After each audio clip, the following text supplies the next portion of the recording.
on Fridays and Saturdays, we're usually running like a 7:30, 9 to 10:30. All right. The new Pirate Pub Crawl is going every day other than Mondays at 2:00 and then at 6:00, and that we hit 4 breweries. So you get to see some of the finest and taste the most incredible beers at all of Pinellas County, which right now is the beer capital of the world for brewing. And we go to the finest of the places. So it's a tremendous little venture that we put together. And you're singing pirate shanties.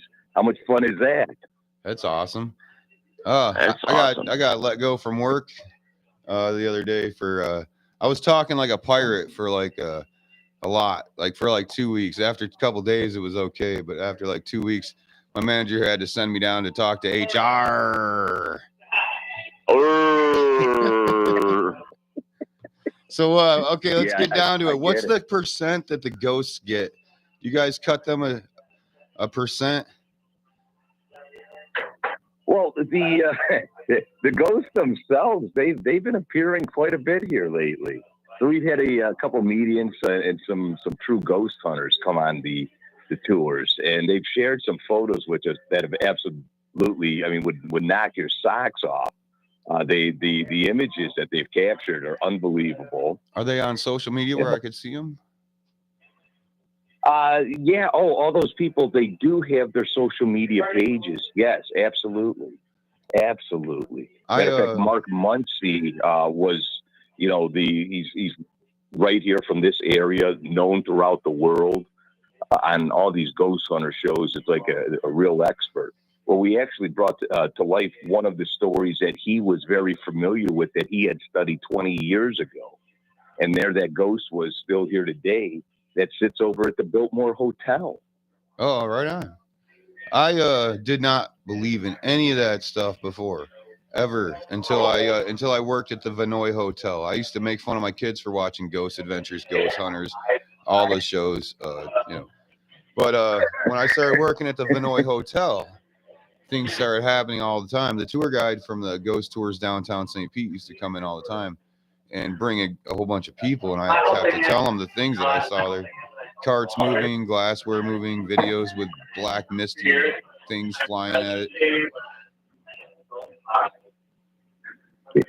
I did that tour, matter of fact, probably 20 years ago when I came down here visiting from Chicago with my family. I remember hearing the stories of the Vinoy. Matter of fact, he shares the story of when the Yankees had stayed there at one time. So yeah, I still, all these years later, remember it was entertaining. Definitely a real neat tour. So we partnered on this deal with the Clearwater Historical Society, and they came up with these stories that were 100% real. We then hired an author, a guy that writes like Secret Tampa and Scavenger Tampa. And matter of fact, like the city of Orlando just hired him to do some ghost stories over there. And then in Ybor City, he's got like 20 years of history. That is our next little venture for 2023. We are going to go over there and actually go ahead and expose some of the ghosts. But there's some history there. I can feel it when I go to Ybor City. You can feel it. Before I used to bartend at Marchand's. It was part of the original building at the Vinoy. And I would put a napkin down, make a gin and tonic. It was usually a gin and tonic, put it in front of a guest. It happened at least 3 times. And the glass would just slide away from the guy while he reached for it. That was one. I had to take a time out. Yeah. I had to go smoke a cigar. I had to take a time out. I was like, I'll be right back. Bobby, you're in charge. And then Bob would take over the bar. The first time it was a giant cart full of food. It was going to catering down at Palm Court at the Vinoy. I'm busting some stuff in the kitchen, and it started pushing itself through a door going into Marchand's. I'm like, that's going the wrong way. And then I realized no one was pushing it. We have this stuff here at the Parrot. This is the oldest gay bar in the Florida that still exists. And I mean, This place has been here since the 30s. So there've been people shot here. All sorts of stuff go on. We had doors open without anybody there. We just go, okay, that's just Flossie, or that's just this person or that person. We just move on.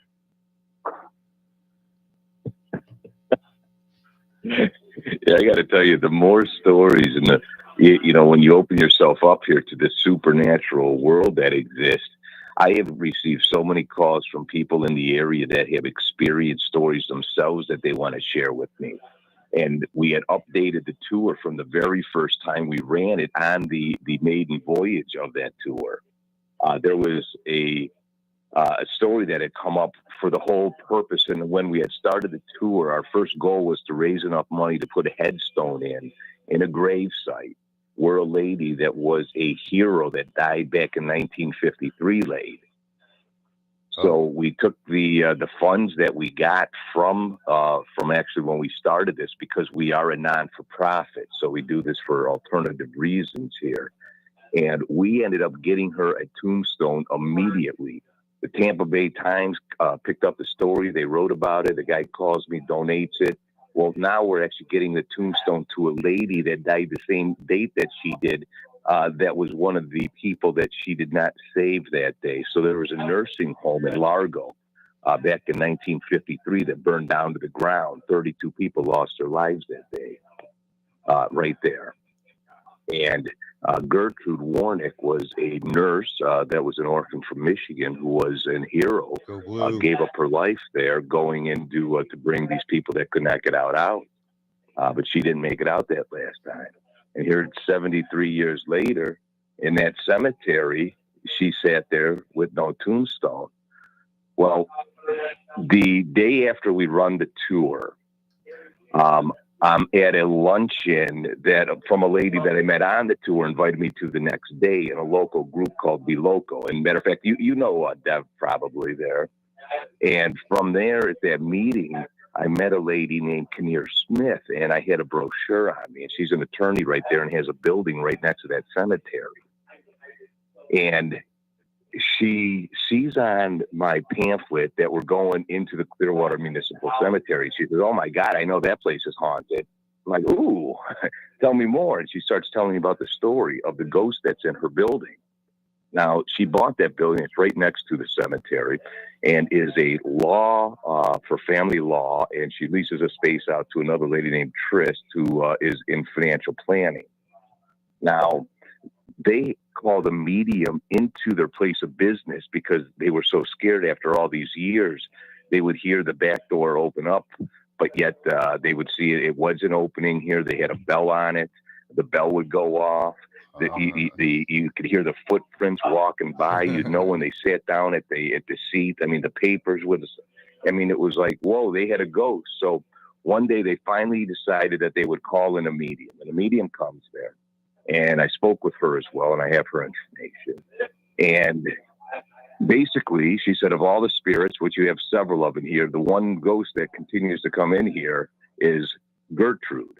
And sure enough, the one picture on my pamphlet on this brochure was a tombstone that read Gertrude, who was the lady we got the headstone for. Whoa. Just absolutely amazing. Right.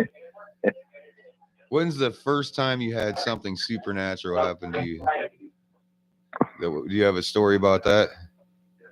To me? Yeah. Yeah. Sorry, Mike. Back when I was probably about 11 years old. I was on a bicycle riding into back home after school, and I fell off that, fractured my skull, woke up a couple days later in the Detroit kids hospital. You know, at that point, I went from, my whole life has changed, you could imagine here. I went from like a fifth grade level in a third grade class, down to a first grade level, and everything in my life had changed. But as we continued on, I just figured stuff out. It's been amazing. But so here I'm out at Mount Olympus back in 2018 out in Greece. And as I'm sitting here at the cave where Socrates was jailed, right into the side of a cliff, there's these bars in these three little areas. And right there, it's in the morning, maybe 7, 8 o'clock. And I'm staring at these bars, and I turn to my left, and there are two lions sitting there. Whoa. Now, my then girlfriend, who actually is still with me, like pretty much hopped on my back and couldn't believe what she had just seen. Well, if they were Detroit Lions, you'd be fine. Yeah, right? How about it?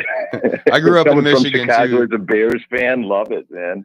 I grew up in Michigan. Many cold nights spent over there at Soldier Field watching the beautiful from the '85 Bears. You're from Chicago too, and Detroit. I grew up in Michigan. I was born in Chicago. Yeah, well, I was born in Jersey. Then I grew up kind of in Michigan. My father worked for Ford. So every couple of years we moved around the state of Michigan, and then off to Chicago. Finally, when he went to the Torrance Assembly plant there, and right there in the south side of Chicago. Nice. That's where I was born. I got born there in Resurrection Hospital in Chicago, and then I grew up in Michigan. So yeah, I can bash the Lions if I grew up there, right? Yeah, well, so finish your story about the Lions, by the way. I'm a stand-up comic, so I didn't mean to interrupt. You're sitting there with the lions in the cave.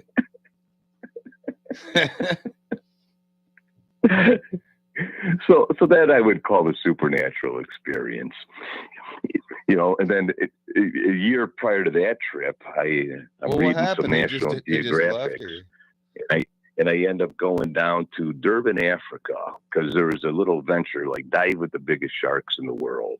And it sounded like so fascinating at the time. Well, I actually did it, and I am still alive to talk about it. Right, that's something I wouldn't do again.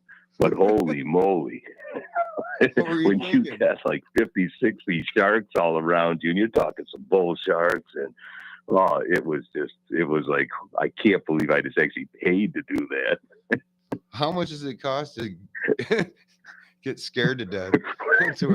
Well, right. And then for 2 days later, I dove with the great whites, but that was in a cave. That was pretty fun.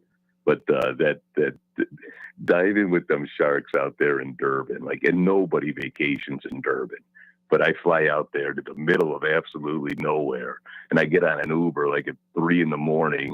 And I'm on the side of this place. I have no idea where I'm at. The water's so rough, the boats can't get out.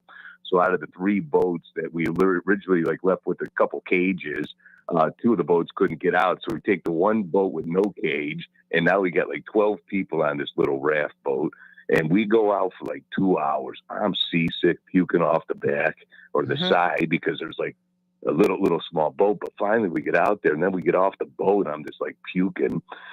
And next thing you know, it was holy smoly, bigger shark, bigger shark, bigger shark, bigger shark. And the one thing they said is don't go below the sharks because that's their path if they get scared. So I figured I would stay kind of up more towards the top. Yeah. In the boat is where I'd stay. You're not going to catch me in a cage. Surrounded by sharks. I finally just got around to seeing Jaws actually on the big screen on an IMAX a couple of weeks ago in Orlando. That was pretty neat. Was it the original one? Yeah. The first one? Gotcha. Excellent. And that IMAX theater over there was pretty neat. Then I saw Maverick right after that. Was another super neat movie. I haven't seen that yet.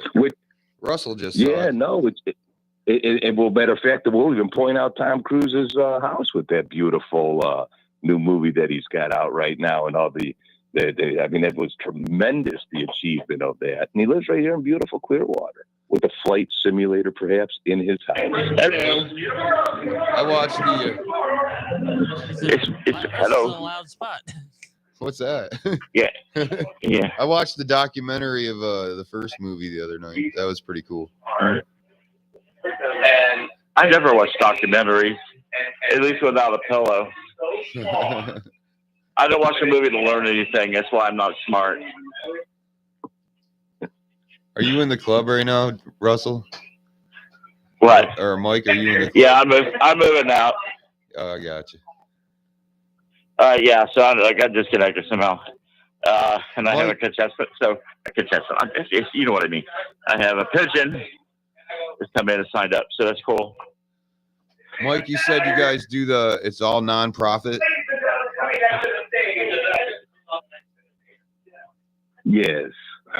Mike, what profit are you guys, non-profit, I mean, are you funding right now? What's that? What non-profit are you funding right now for the tour? Well, so I mean, basically, we come through every year, and we choose a lot of different companies that we participate and partner with.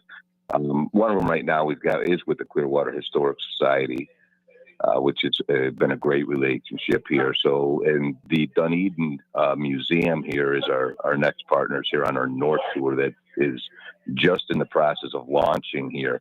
We just had to move around a couple of time points here to get out of the cemetery by 11 o'clock. But man, the stories on there, there's some great stories. They're well written. Once again, they're pretty entertaining and they're a lot of fun. And you can really learn a few things about the area specific that, you know, kind of set the whole world back when the bootlegging and everything happened right there at the Stevenson's Creek here in the Fenway Park. And pretty good stuff. I'm getting an idea for a very interesting drag bingo to support the charity. Oh yeah. Just imagine. He does drag bingo. Just imagine that. Russell does drag bingo. You did it I do at drag Quench, everything. Right? Quench on Tuesdays? Oh yeah. Sometimes some might use say gay times, some might not. I don't know. But I'm here. You think there's any drag queen ghosts floating around the parrot? We have one here. There's one there right now? Not right now. She comes out every once in a while, especially when the show is really bad. Can you put her on the air? No, she's not here now. There's not a drag show here. She only comes out when the drag show is bad, which is often. No, I'm just kidding. No, we love our queens here. They're lovely. They're lovely. I don't want to get hashtagged. Okay, no. Do not cancel me again. I can't handle it. Me and Russell are going to be doing some shows together soon. It's a kind of I can't talk about it too much, but one of them is going to be a drag brunch at a fancy, very popular place here in Clearwater. I can't even talk about it though until we get the dates set, the final dates. Yeah, the date set. Yeah, we've been through most of the approval stages. We just got to get the dates and the funding. So, yes, I'm already planning though, because you know me, I'm a planner. Hey Russell, have you ever seen ghosts besides like the ones when's the first time you saw one? I will tell you this. I'll tell you this interesting story. It's a little short story. But one night, me and my boyfriend at the time, I can't even believe I dated that idiot, let alone live with him. But anyway, we decided to get his brother out of the Hillsborough County Jail. So we had to wait though, because have you ever had to get anybody out of jail? You just can't go up and do it.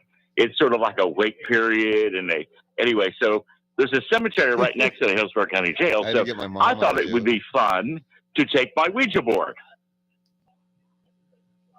Now, I didn't see any ghosts necessarily, but that Ouija board took flight.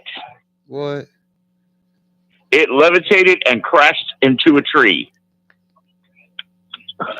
You took a Ouija board and then I was like, "Oh crap! Somebody out of jail? Oh crap!" I was like, "He got out of jail, and he went back in the next day." Okay. Shows you the quality of people I was hanging around with when I was in my 20s.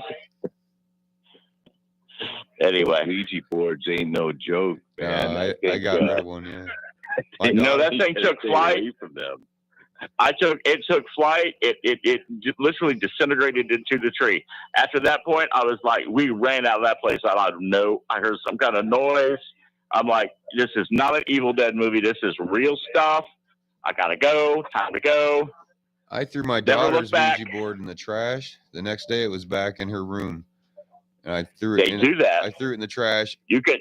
The next week when the trash came, so I could watch it go, and then I never saw it again.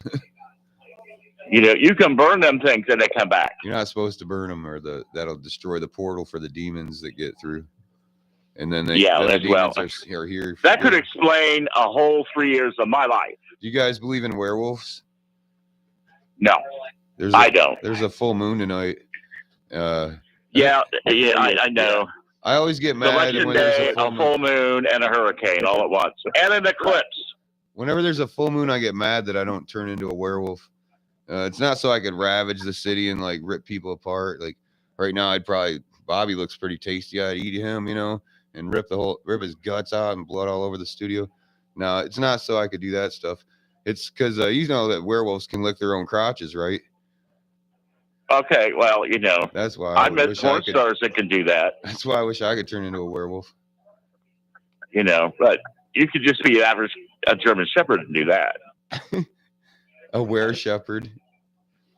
Yeah, or a kitty cat. Yeah, but when there's a full moon, it's not. I know the full moon. It's not actually. It's a full moon. It was an eclipse. It's a blood moon. It's election day. We have a hurricane. The blood moon. All we the have it all. Don't get out the yeah. Ouija boards today. Not a day to do that. I'm watching. Too many portals are open. Close them suckers down. Did you go vote today, Mike? I did actually. Yes. Excellent. Right at 7:00, and they did not let the next person in. They shut it down right there. And I was at the wrong precinct just before that. Whew. The one I go to, they combined 2 precincts, so it was like 3 times as long as it's ever been there. It's right next to my house. I went and voted. Russell did, right? I did. I had no line. Welcome to Polk County. Yeah, right. There didn't used to be. Okay. Because I mean, honestly, there were people that needed the ballot read to them. My son came with me. I'm like, you should have just written it in crayon. That'd be fun. I'm not saying to people in Polk County are stupid, but okay, I am. All right, there we are. I didn't even ask my son, but it was his first time voting. I took him with me, and his mom voted that morning, but I took him with me. He had to kind of get instructions there. I'm one of those convicted felons that had to fight for their rights to get their voting restored. You're a felon? So I got mine restored before they actually passed the law, where I had to get attorneys and crap involved. What was your felony? And so, I stole a ceramic pipe. You stole a pipe, and that's a felony? That was a felony drug. I was the first and only person convicted as a felon for selling drug paraphernalia. I thought you didn't do drugs, Russell. I don't. I was working in a store that had them. Okay. All right. Go ahead. So, you know, I'm okay. So, yeah. So I vote, even though I didn't want to, because I'm like, you had a Tweedledee, a Tweedledum, and you just, anyway. It was easier for me. It was easier for me because DeSantis spoke up against drag queens, gay people, and all that. So it was a little easier for me to choose. But, oh, God, it's raining hard now. I had to get under the carport. Here we go. What are we doing, Russell? So you didn't vote for DeSantis? I didn't vote for DeSantis, no. Who'd you vote for? Although, then? honestly, I can't bitch. He did a good job. Charlie Crist, with the hurricane. That's the other guy, Charlie? Chris didn't do a good job with his hurricanes, but, you know, I'm like, okay. I honestly felt they would take away my gay card if I voted for DeSantis. So Charlie Crist is running against DeSantis, though, right? Yes. Yeah. Charlie Crist sat at my bar for about 18 years. He's a really nice and real smart guy. He used to talk to me all the time. He'd always start with, "Hey, how's your family? How's Pam? How's your kids?" And he'd list my kids' names. We have 5 of them. He remembers names really good. But he's a good politician. Good politician does that. Yeah, he flipped over to Independent, and then he flipped to Democrat, and he was at my bar at the Vinoy. He's a club member there. I said, "Charlie, what's going on? You flipped over to the Democrat Party." He's like, "Yeah, I gotta keep working." You know. Yeah, I was like, "Well, what do you do about the policies?" He didn't get the nomination for the other party. Yeah, basically. That's how you keep working. He said, "I didn't get the nomination." I did. Well, my point is, a few things and some of these things, like if they, to preserve the land, they want to raise my property taxes. No. Yeah, Put condos on it. I do not care. Well, anyway, I asked Charlie about his policies. He's like, basically, I just got to say what they tell me to say. He's like, I'm just trying to get paid. Well, that's how it is with all of them. Well, he's a nice guy. I don't like any politicians personally. Yeah, I'm not either. Hey, listen, I'm gonna have to get going to get everything set up. But everybody have a good night. Stay safe from the hurricane, tropical storm, subtropical storm, whatever it is. All right. Thank you for calling, Russell. All right. Have a good night there. Okay, bye. We'll be doing stand up for news again soon. Yeah, Charlie Chris was a very nice guy. I don't think I'll vote for him again though. Everybody left. Oh, Mike left me too. Mike. Oh man, I got Get frigged Mike off. back. Hang on. Chris said he'd be calling in. Scott Patrick, our man on the street, said he'd be calling in. My friend Corey Wilson said he's calling in. He's one of my writers. But I could tell you, I don't think my werewolf joke went that good, Bobby. Yeah. I don't think so. I don't know. The HR one went better. Hey, did you hear about Coolio? What? Coolio passed away. Oh yeah, Did you heard about that? I did. It was sad, but that night, I'm still a comedian. There I was, writing jokes while his body was still warm, yo. Let's see if I can get. Go on, Mike. Where'd you go? Mike.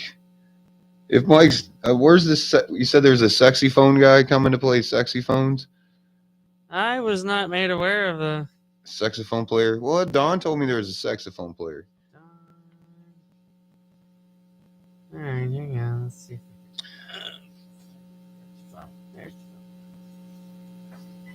No, She said she might call in too, Miss Dawn. Well, anybody want to call in? Call in. I don't care who you are. Morgan and Morgan called in on Stand Up for News once. Tommy Chong called in, Stand Up for News twice. That's true. I remember that. That was fun. Well, I used to work at Leverox, but they let There we me go. go. We got Mike back. Hey, Mike. Welcome back. Hey, Yeah, hey, how are you? I'm great. We weren't done with you. Well, I mean, I thought you were going to hang out a little longer, Mike. Oh, no problem. I thought you were saying goodbye. No, I like ghost stories a lot. So if you want to tell me another one, fire away. Yeah. Well, I will tell you one of the. I'm hearing myself speaking back here. Can you hear me? I can hear you. Yeah. Okay. So one of the stories actually that we had to take down, I'll share with you right now here. There's some news stories you'll find about this. But right underneath some of these areas here in Pinellas County, where the school, the high school, the last segregated high school exists over there in, was at the Greenwood area. And there were 400 bodies buried on that land where those schools sit. Whoa. And matter of fact, even streets of like Missouri are paved over these bodies. Where are they from, though? It's from the African American cemeteries that once existed. So you've got the news stories that had come out. So we played the news stories at first. But due to a lot of sensitivity, we're hiding those stories for now. But what's been wonderful is that they're all being addressed. So these ghosts will be able to go away. And as resolution happens and everybody makes good on what should have been done years ago, there is a bright future. What are they going to transplant? They're going to unearth them and move them somewhere more respectful than under a street. Nothing against Missouri Avenue or whatever, but No, I mean, all in all, I tell you what, I'd rather be under Missouri and Florida than yeah, right. than in 3/4 of the world. Missouri Avenue's all right. Yeah, it's not that bad. Let's see. One time I was bartending at the Vinoy, and I went in the back with my friend Seth. He's a banquet captain, and we're walking through the back by in-room dining, by room service, and this mesh cart, it was empty. It's just what you put linens in, it's just a cart. It rolled in front of us from about 15 feet away and stopped, and then spun in a circle. And I was like, whoa. That was one of the craziest things that ever happened. And then Laura Flight, my friend Laura, she was in room dining, starts laughing. I'm like, what are you laughing at? That's crazy, right? She said, oh, it does that every single day to somebody. Every single day since she's been there like 30 years. So every time she would laugh. After some of the people got on the tour, they called me to share some of their ghost stories as well.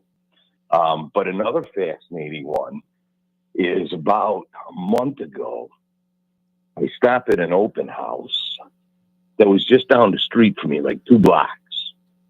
And, being the nosy neighbors, you look at hurricane damage, you look at Christmas lights, and you look at your neighbors' homes when you can. And I meet a realtor in there, and we start talking. He is friends with a guy that actually is one of our drivers. So, we hit it off. We start talking a little bit more. It was right when we released the ghost tour, and we were in full swing with that. So we started talking ghost. He whips out his phone, and he shows me the most ghostliest ghost picture you've ever seen in your life. Like, okay, that's a ghost, and it's in his kid's room. So him and his wife, there are 2 ghosts living at his home. And this ain't like one of these ghosts where you don't see. This is a ghost that you actually see. Right. It's like being on that Haunted Mansion ride in Orlando, the Disney park. And next thing you know, you got the guy sitting next to you that's been dead for like 1,000 years. My buddy Dustin got has a photo like that. My buddy Dustin has a photo of his cat, but it looks like there's this scary protoplasm-looking ghost sitting right there in front of the cat. It's crazy. Yeah, so there's enough supernatural evidence that's in front of us all the time, or as often as we go searching for it. It only comes back to the question is, are we willing to accept it? Exactly. And what is vision? Is vision is the ability to see the unseen. Technology's making it less hard. People can't be as skeptical as they used to be with all the technology that's helping prove what's going on with spiritual, supernatural things. You look at the UFOs right now. They set it up for all these years, so you talk about it and you think you're nuts when you speak of it. Yeah, right. But the evidence is overwhelming. I've seen it's 5 not like UFOs in 3 different occasions, so I know what you mean. You can't even talk about it to some people. Right, because they think you're cuckoo. Mm-hmm. Have you seen any of those before? The only thing I can say is in the sky from time to time, I've traveled a lot, there's stuff that shoots up there. What it is, I have no idea. I look at it, I admire it. You can call it whatever you want, but it's pretty amazing to see something like that happen every once in a while. Yeah. But it's just more evidence that sits there and points itself out that the supernatural world exists. And, we were talking documentaries earlier here, or you were talking documentaries, and I didn't chime in, but I do want to share this. I saw 2 documentaries in this last year, and none of them too recently to explain them exactly, but I'm going to tell you the highlights of them. And this is the stuff that is, if you have the ability to believe and understand in an open enough mind where you can actually allow yourself to go through your checks and forget what the society has already taught upon you, you will be fascinated in these two episodes.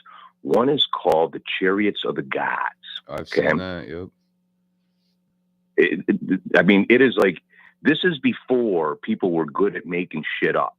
Right. Right? And today you got to kind of, whatever you look at, even as real as it could be or is. You said the S word on my radio show. You're just like Tommy Chong. I like it. Yeah, I've seen Cherry to the Gods several times. I've read the book. I found it at a grocery store on the way out of the store. Just sitting there staring at me. It was after the first time I saw a UFO with my little brother. We saw it together. What a great find, huh? Yeah, it was 1998 probably. When what's the other documentary? Yeah. First of all, you got to watch it again now, okay? So you can see how far you've come in life, because everything comes back to perspective that you're looking at anything. So that view is always different. So it may be fascinating, the things that you remember, what you don't remember too. But the other one was this is like possibly the greatest hour of your life. And it goes over, it's called something like The Search for Mount Sinai. And it is two guys, very smart guys, a forensic CIA guy and an investor, financial investor. So and an engineer. So these two guys decide that they were going to go find Mount Sinai because it was like the third astronaut that we had to go to the moon or step on the moon, whatever it came out to be, but a real significant guy. And he gives him this letter and he says, this is where the real Mount Sinai is. Says, but if you choose to accept it and look for it, this will be a dangerous mission and it could cost you your life. So make certain you want to do it before you move forward. Now, this coming from the man that was like the third person ever to walk out on space. Imagine when that cockpit closed on this space shuttle, when your whole data, like it involved one of these ever happening before, like in the history of the world or two, and then you're up there next, and that thing's about to close. And this man, so you look at the source, is telling you how dangerous.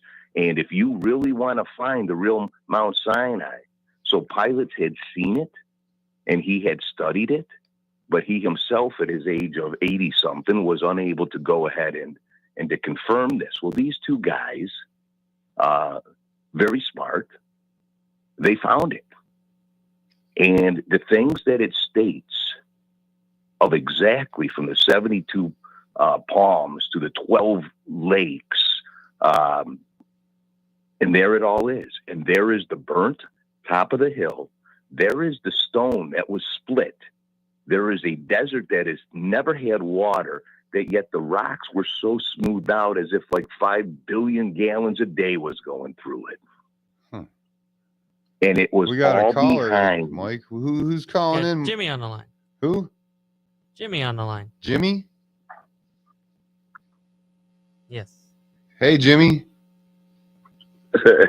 Hey, James, this is Trey, man. Trey. What's up, Trey? Came up on the phone. Nothing, man.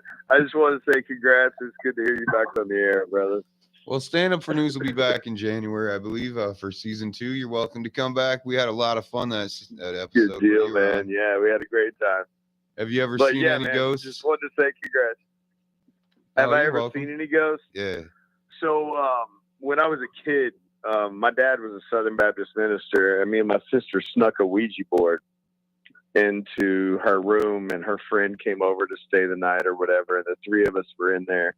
We were playing with this Ouija board. No, I thought it was just all freaking crap or whatever. And I don't know, we did something to piss something off, because all of a sudden we all three had our hand on the little thing that we were moving, and it shot 5 feet across the room. Nice, just like Russell's, and huh? None of us can explain it, but like, I don't know if it was because our house was sponsored. My dad was a minister, so our house was sponsored by the church. So right. I don't know if we just maybe we might have pissed something off. I don't know. Right. It's the only unexplained thing I've got in my life. That's it. Mike, Trey is another stand-up comedian, by the way. Sorry. Trey does stand-up comedy too. We did a few mics we saw each other at. Had fun on the radio. Yeah, buddy. Well, Trey, have you seen any UFOs before? No, I've never seen any UFOs No. at all. Nothing in that realm. I mean, I've seen shooting stars and stuff like that, but no UFOs. But The last UFO I saw was 6 months ago. I was at the beach, and it was a beautiful day out, and there was like this silver looking needle in the sky just floating up there, and then it just vanished. Like it just hanging, it just turned on just a cloaking hanging, device. and then gone. Yeah, it was like Yeah. horizontal needle. The time before that I saw a UFO was in my backyard, and I videoed it. It's on my phone. It came up from the East Coast, like from MacDill Air Force Base area east, and then it started shaking. It was every color in the world. The lights were on this thing, started shaking, and then it broke into 3 pieces. It spread out into a triangle, and then it shot off into the sky and disappeared. Gone. Yeah, they might Like be that. looking for you, bud. I'd stay seated. The time before that was me and my little brother. I can't stay seated. I'm a stand-up comic. I have to stand up. Stay seated inside. I have to stand up for the news too. They might you gotta stand up for the news. I can't stay that might be a seated. mistake, I have to brother. stand up. I'm a stand-up comic. The first time it was me and my little brother were driving from Coldwater, Michigan to Grand Rapids, Michigan. We took the back roads, and middle of the night he took a wrong turn, and there was no houses anywhere. It was just trees forever. And we saw a light very similar to the second one I saw, just a bunch of colors spinning around. And he rolled his window down, turned the radio off. It didn't make a sound. And then a couple minutes later, like it was following us for minutes, it just shot off in an instant. It was gone, like gone. When I was a kid in Mississippi, we were headed over to the Ainsworth house, and it was me and my sister, my mom, and my dad in this old Buick. And out to the left of us, there came this like shooting star type thing, and it went down in a field, like right over to the left of us, in like the middle of a hay field. And we, like, as kids, we're thinking UFO or whatever. Come to find out, it was like a piece that had broken off of like a Russian satellite that just fell through the atmosphere onto Mississippi. Russian trash. But I mean, as kids, man, we were like, "Oh my God, what was it?" Until we heard, 3 or 4 days later. Surprised it didn't land on Ukraine. Oh, they didn't have Ukraine then. Throwing their Russian little trash satellite everywhere. warfare, Hey. Vladimir Putin, what's his name? Vladimir Zelensky. That's their president guy in Ukraine. No, it's Putin. Vladimir Zelensky used to be a stand-up comic, though, right? Yeah. He used to be a successful stand-up comedian. I guess if Vladimir Putin would have been a successful stand-up comedian too, he probably still would have bombed. Absolutely, he would have. That joke kills in Ukraine, you guys. I bet. Everything kills in Ukraine right now. I wrote a few jokes down to tell you guys. Hey, Trey, you guys ever see the Interview with the Vampire movie back in the day? Yeah, with Tom Cruise and Brad Pitt. And I read the books Brad too, Pitt. right? But then I see there's a new series on whatever, AMC or something. And I put it on. I'm like, I'm cooking hamburgers for my son. He's 18. I'm like, this is my favorite vampire story, I guess I didn't get all the gay undertone things when I was younger. But because he's sitting there watching it. And I guess there's a love scene between Lestat and Louis, who they turned Louis into a black guy, by the way. Rich sugar plantation black guy. Well, they were making out and stuff. And my son's like, so Dad, this was your favorite. My dad, my kid and my son and my dad are sitting there watching it while I'm making burgers. They're like, so James, Dad, this is your favorite vampire movie, huh? I'm like, why? What's going on? And I look in and my son's like, they're either having sex or he's turning him into a vampire or both. Or a mixture of the two. Oh, I knew that they were kind of gay for each other there, but I didn't need him to prove it. Dude, he goes as far as Disney movies that I've rewatched that I haven't watched since I was a kid. And you rewatch them, man, and the undertones of stuff in there that I guess make it entertaining for the adults. Imagine people this, though, Trey. Imagine laying eyes on Brad Pitt and Tom Cruise in such a manner in a scene like that. You know, I don't care if you're gay or straight. You're not going to take your eyes off of that, right? you just took cock in the corner. Yeah. Come on. I'm not saying you have to be aroused, but you're not going to turn away from a scene like that. And I did watch episode 2 of Interview with the Vampire, by the way. So I haven't watched episode 3 yet. Oh, what's up? Oh, all right. Just 4 minutes because we're going to play some of Don's sponsors at the end. 4 more minutes? Yeah. Oh, all right. Yeah. All right. Well, you got anything else you want to talk about, Mike?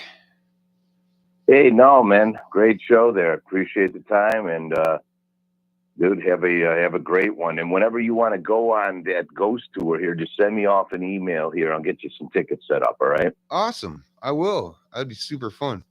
Yeah, no, please appreciate do. it. Please do. We got a north and a south tour. So pick whichever one. And if you like it enough, then tell me you want the other one whenever. So we'll get you taken care of. Thank you so much. I'm going to be doing my radio show that Don got me back in January. We did it for till the summer. And we just called it a season. We'll do another season soon. But we'd love to have you on that show, too, when we do it. And then, I'll get your email from you. That'd be cool.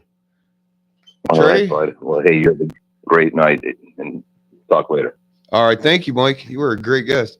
Mike, I'll talk to you later. Trey, thank you for calling in as well. You still there?